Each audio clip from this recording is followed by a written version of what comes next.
रावण को कितने सिर होते हैं? 10 शीश होते हैं।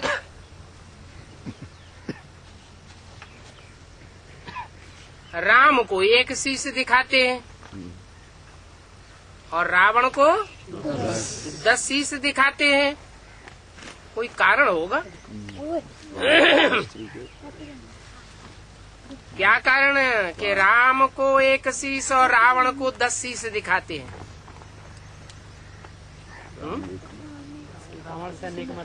राम एक मत है। रावण की मत माना बुद्धि।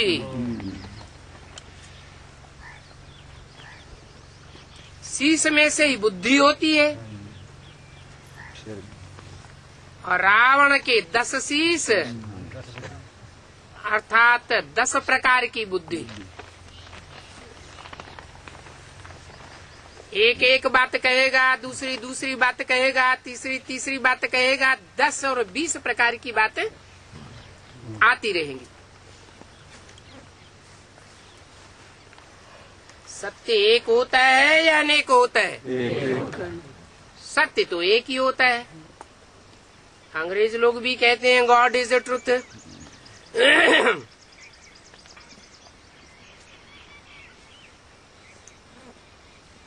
जो सत्य एक होता है वो ही भगवान है। सिख लोग कहते हैं है सी भी सत्य, हो सी भी सत्य। मना जैसे गीता में बोला है सत्य का कभी विनाश नहीं होता। आज भी सत्य है, भविष्य में भी सत्य रहेगा और पास्ट में भी सत्य ही था। फिर झूठ खंड कहाँ से आ गया? ये झूठ की कलह कलेश युगी दुनिया कहाँ से आ गई?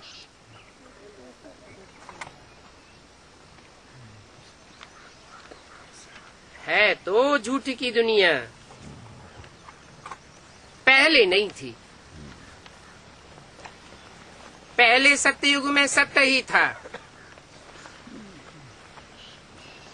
दुनिया की हर चीज सतो प्रधान, सतो सामान्य, रजो और तमो होती है। तामसी हो जाती है तो दुखदाई हो जाती है और सात्विक सतो प्रधान होती है तो सुखदाई होती है। चाहे मनुष्य हो, चाहे दुकान हो, चाहे मकान हो,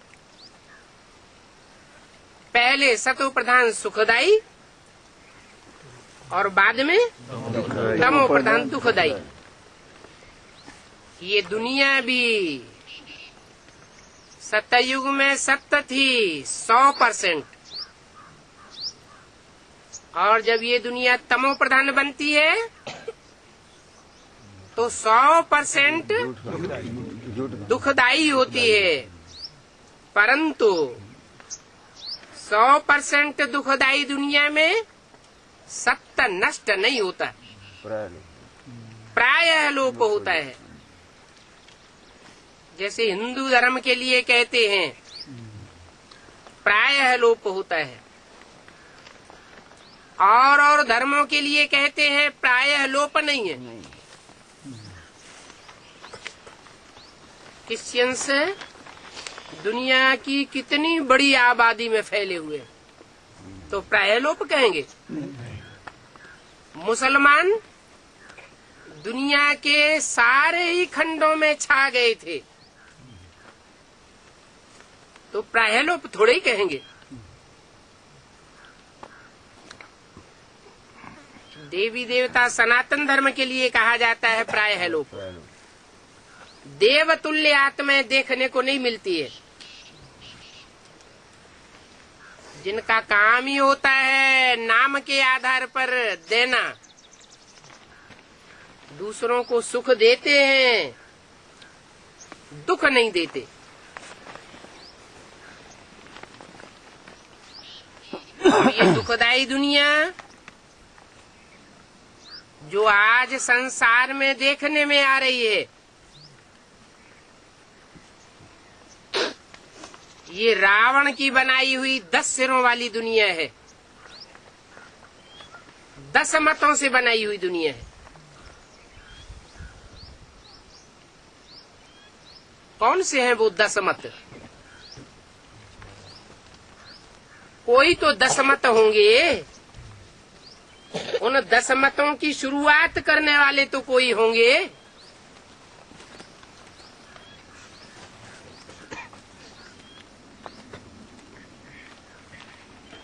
हिंदू धर्म में कहते हैं, शास्त्रों में लिखा है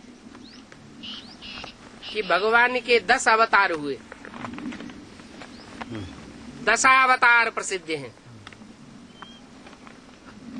उनमें 2 अवतार मनुष्यों के दिखाए हैं, मनुष्य के वेश में, राम का अवतार और कृष्ण का अवतार, और बाकी सब अवतार जानवरों के दिखाई दिए। कच्छ अवतार, मत्स्य अवतार, घोड़े का अवतार, नरसिंह अवतार वगैरह वगैरह।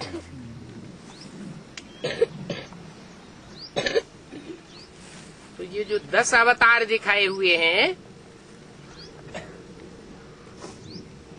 इनके फॉलोअर्स भी रहे होंगे।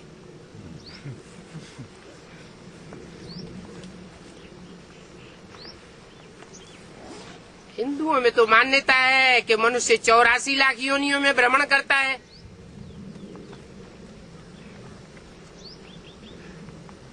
अब भगवान क्या अनेक प्रकार की योनियों में शरीर धारण करके आता होगा या मनुष्य रूप में आता होगा? मनुष्य में मन होता है, बुद्धि होती है, मन बुद्धि प्रधान होता है। भगवान आता है तो ज्ञान सुनाता है, ज्ञान का सागर कहा जाता है। जानवरों के रूप में आकर के ज्ञान सुनाता होगा क्या? नहीं, भगवान तो मनुष्य वेश में ही आता है, मनुष्यों को ही सुनाता है। मनुष्य उन्हें कहा जाता है जो मनन चिंतन मंथन करने वाले, मन का उपयोग करने वाले होते हैं, उनको कहा जाता है मनुष्य। और जो मन का उपयोग नहीं करते, मन है, ऐसे नहीं कि नहीं है, लेकिन मन का उपयोग नहीं करते, वो है जैसे जानवर। चिंतन नहीं चलाते कि हम जो कर्म करते जाते हैं उसका अंजाम क्या होगा।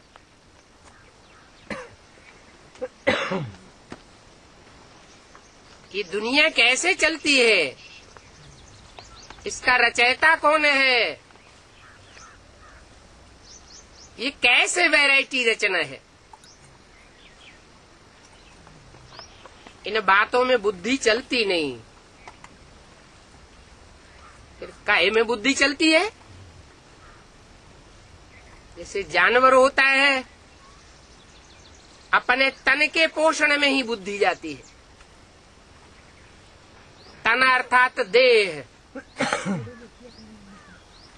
देह भान में ही सारी बुद्धि चली जाती है, देह के पोषण में लगी रहती है।